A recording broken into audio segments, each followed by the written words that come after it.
Okay, on to the second part of our culture and creativity block. Up to now, you have, in two teams and individually to some extent, thought about what these terms mean, culture and creativity. Largely because, as I said when setting this up, we have to know what these terms actually mean. And you in your chosen career are going to be dealing with them all the time. Either you are the creative performer, or you're going to be dealing with people and systems which are about enabling creativity, showcasing creativity, which we call performance. So you have to know at the heart what these things are, and the best way of getting to know them is perhaps to refer them to yourself. So the next part of this block is going to be about creativity applied to you. I'm sure even if you are very pressed for time now, there have been times in your life where you have felt incredibly creative. Maybe it's been something that's been forced upon you. I'm sure many of you have seen or should look at the the section of the film Apollo 13, when a little guy in the control center realizes that the big problem, the most urgent problem, is not the trajectory of the stricken craft back towards Earth. It's the fact that there's going to be about 20 minutes before the astronauts are completely asphyxiated by their own CO2. And there is an immortal bit in the film which actually happened, where a guy comes into the command center and pours a whole load of stuff onto a table and says, "That's what we've got in the craft. We have 20 minutes for you to make this." And he shows them what a carbon dioxide scrubber would be like, it has a round fitting on one end and it has to have a square one on the other. We have to make this out of that, communicate it to 3 astronauts who are gradually being poisoned by their own exhalation, by their own breath, by the CO2. And we have to get that up there very, very clearly, get them to do it, and have time for these scrubbers to work. Otherwise, they're dead. Now that enforced a spectacular degree of creativity from a number of people around there to be able to save those people's lives. So sometimes perhaps creativity comes out of necessity and urgency. For other people, perhaps it comes out of the luxury of time, relaxation, yoga,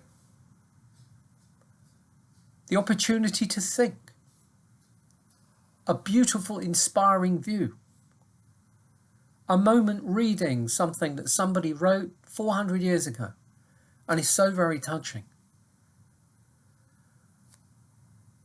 There can be a whole load of reasons why we are creative. I want to get to the bottom of, where are you creative? Where have you been creative? If you can understand why, when, and how, and where, in what circumstance you are creative, maybe you could give yourself more of a creative makeover, as we say today, to find this little precious moment of time, to find the situation, the environment in which you can be set free to create. So I want you to tell me, I want you to show me how you've been creative. It might have to do with photographs that you took and you had an exhibition once.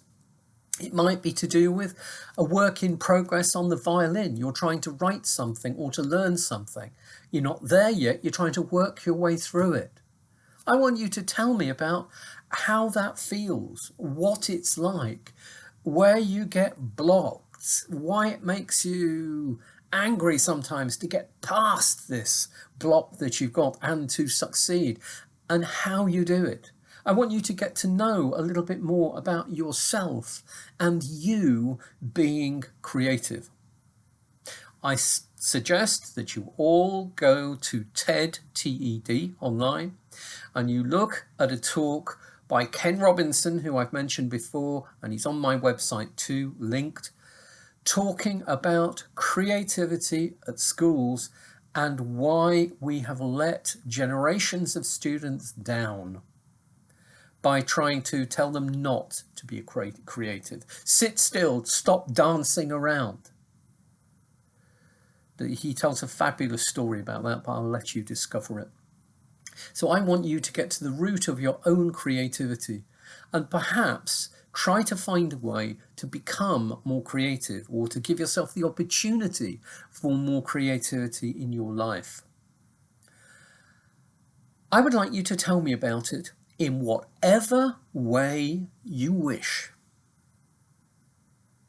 If you want to sit down as I am now, I'm in our own office library here. If you want to sit down and just talk to camera, fine. If you want to put a few clips together, talking to me about things you've created, or talking to me about this writer's block you had and how you got over it. If you want to play something, whether it's guitar or piano, or show me from a scrapbook what you did 15 years ago and why it still makes you smile because of your creativity. I want you to be able to explain that to me, and I want you to choose the technology that you're going to use. I don't mind if it's written. I don't mind if it's audio. I would perhaps, if I had a choice, prefer to see your beautiful faces and be able to listen to your voice, and for you to be able to show me things. There may be some of you that don't necessarily have access to a camera. I'm not after editing software. I'm doing all of my videos here straight to camera without any editing software at all. So I will accept that sometimes you have to stop and start and stop and start. And I'm not teaching you, I don't know how to be a video editor. So I will accept those issues to do with the creation of video. But what I want to see is your heart on your creativity sleeve, la manche. And I want to hear the best English that you've got that can explain it.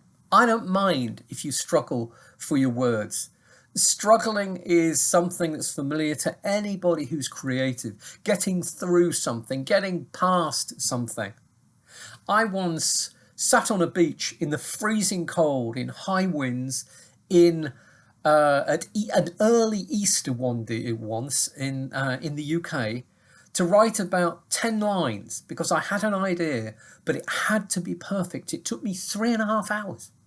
I could not get up, despite the fact I was freezing, because I knew if I lost that moment, I would never get there. Other circumstances, I've written 5 or 6 pages of work, which I haven't changed because I was happy with it at the time, and I'm still happy now. I haven't changed it in a narrative poetry form, and it was 6 or 7 pages long, in 6 or 7 minutes. Talk to me about it. We're all different. There is no right or wrong. Sometimes it's difficult to express because creativity is about getting what is inside you out. It's giving birth to something and allowing somebody else to see it and have a reaction to it, which might not be the reaction you expected. I've had that a lot with either songs or poetry that I've written where people have seen things in it I've never intended. But there we go. So that's what I want you to do. Talk to me about your creativity. Show me things in your life that you've done or you're doing, or they're in a work in progress, which are creative. Talk to me about the difficulties. Talk to me about the problems. I want you to do that because I think in that way you'll understand more about yourself and your creativity. But also, if you're going to work in the cultural field where you're dealing with people, whether they're playwrights, whether they're actors, whether they're performers, composers, writers, orchestras, etc., they're different. They're non-standard.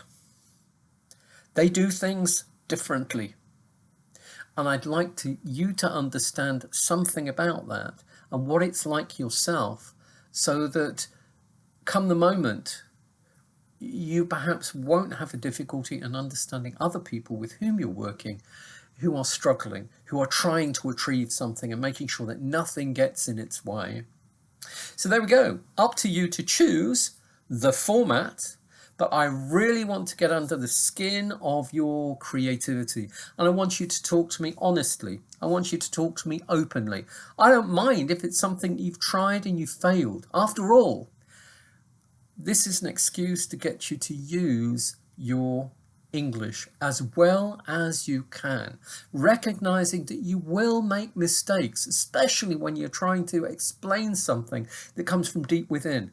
I accept that and I understand it, especially if you choose to do this at a point at which you can't very well be using a dictionary, because you're talking to me, you're passionate about something. Okay, so that's my problem. I'm not going to mark you down because you couldn't use a dictionary, because you're trying to talk to me and express something that's quite difficult. Okay, so there's a challenge for you. That's what I'm after. I will tell you on my website under your course details in this block, or in an email, what the deadline for this is, but the format is very much up to you. But I do want some detail. I want some feeling. I want to see and be shown things, and I want you to spend the time in helping me to understand them. So 3 lines handwritten on paper, it's not going to work for me. Okay, right, there we go. I hope you enjoy this one. It's a little bit different because you are in charge of the subject and everything, because only you know you, and only you know where you are creative or would like to be more creative. Okay, over to you. I'm quite excited thinking about what you might send me. Obviously, we're in a situation where at the moment I'm away, not thankfully as far as I know with COVID, but trying to avoid it because of the susceptibility of my wife and myself to this flail, as you would say. So you'll need to be able to send me whatever it is to the email address that you know that I use, so that I can look at it and give you feedback on it. Okay? Thank you very much. I hope you enjoy this one. It's a bit different after all. Thank you very much. Bye for now.